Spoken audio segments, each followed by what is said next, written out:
organisation, Unconference. I want to acknowledge the work of Social Innovation Sydney and thank you guys for helping us to get the Unconference happening today. I particularly want to acknowledge the work of the NCIE team as well, and Mickey Kovari, who many of you probably know, has been the driving force behind today, and most of us wouldn't be here giving up our Saturday if it wasn't for Mickey, so we're both happy to do that and delighted, Mickey, that you had such a good role up to the event today. The National Centre of Indigenous Excellence has been around now for 18 months. We're still very new, still finding our feet, but we are a very deliberate new way of doing business in the Indigenous space and the not-for-profit space more generally, we hope. The NCIE is a deliberate shift away from the traditional deficit language and disadvantage, and a conversation that's kept us bogged down for at least the last 50 or 60 years during the modern policy experiment that's failed our people.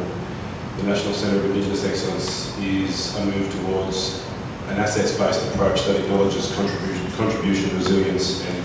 excellence. This Unconference today is an opportunity for us to start a new conversation with new friends about that new journey of excellence, contribution and resilience. Mick and I have been talking a lot about the idea of Indigenous innovation inside the social innovation space, and what we know both from experience and also inherently as blackfellas is that innovation amongst our mob is a natural thing. The capacity of Aboriginal and Torres Strait Islander communities to not just survive in the face of the harshest disadvantage, but to thrive beyond that disadvantage and to grow the most extraordinary capacity and innovation, whether it's caring for country, whether it's caring for each other, whether it's engaging in relationships, whether it's around the way that we structure our governance, the way that we relate to the world. Innovation is inherent in the way that we do our business and live our lives, and so I'm very happy that the National Centre of Indigenous Excellence is providing a platform, is able to provide a platform for that new conversation to happen. Having built an organisation based on a new way of doing business around an assets-based approach and reframing the stereotype away from Indigenous disadvantage and creating a new conversation around Indigenous excellence, which we know happens every day, an extraordinary contribution of Aboriginal and Torres Strait Islander people to the life of the Australia, the nation is an extraordinary story that goes uncelebrated and untold. And we take very seriously our responsibility of making sure those stories get told to a wider audience in a deeper way. We are driven by the lived daily experience of disadvantage that too many of our young people still experience, whether it's here in Redfern or other parts of the country. And in paying my respects to the young people, particularly here in Redfern, I also honour you, Donna, for your extraordinary leadership in this community, and thank you for your welcome. I think it's the third or fourth time you've done a welcome here this week. You're welcome all day, every day. The leadership that you show and the consistency of your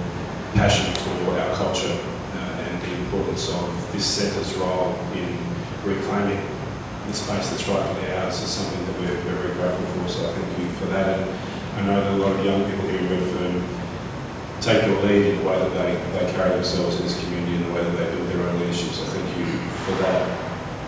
The story that we tell young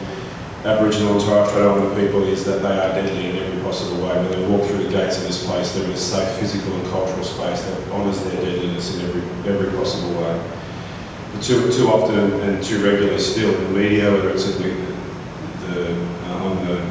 the web or in the broadsheets in the tabloids, the image of Aboriginal and Torres Strait Islander people generally is still far too negative a story that doesn't reflect the contribution, the generosity, the excellence and the resilience of our mob. So we're trying to create an oasis here that is about celebrating the deadliness of those young people who come here every day, whether it's from across the street or across the country. In the last 18 months we've had 11,000 young people from around Australia come through the Centre's doors to participate in programs that we provide across arts and culture,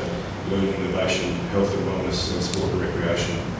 That's a response to the desperate need to be able to build a new narrative, to tell a different story about what's possible for our mob and the kind of futures that those young people should dream of for themselves. I think the greatest crime that we could ever commit is to stop a young person from dreaming, and that happens far too often for our mob. So our job, the job of this centre, the job of this people in this room, is to create that new narrative and to build a new story together that makes sure that there is a new foundation for those young people to bounce off of, and to be able to have a set of futures that would have been unimaginable until very recently. Part of the conversation that we've been having in the lead up to today is, as I said, about this idea of Indigenous innovation and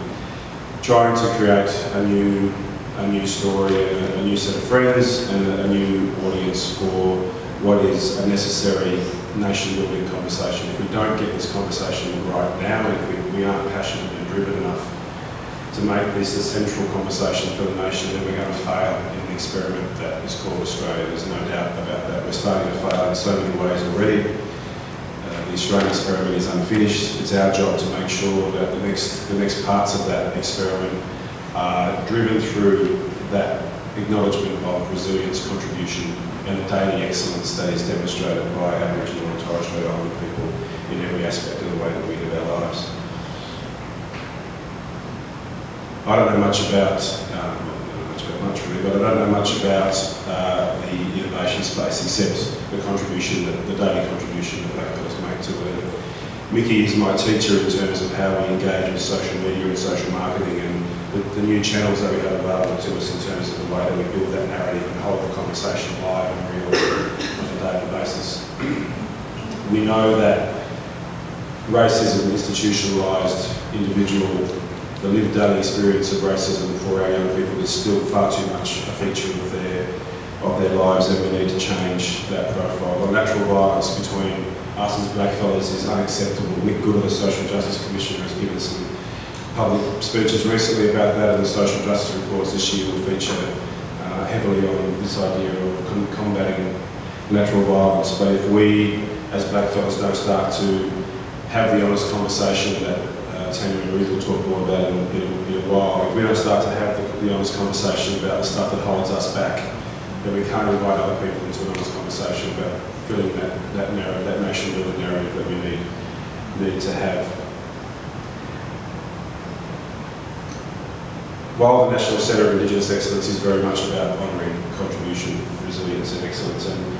for me the capacity or the demonstration of innovation that comes from our mob is driven by that resilience, the capacity for adaptation, for invention, for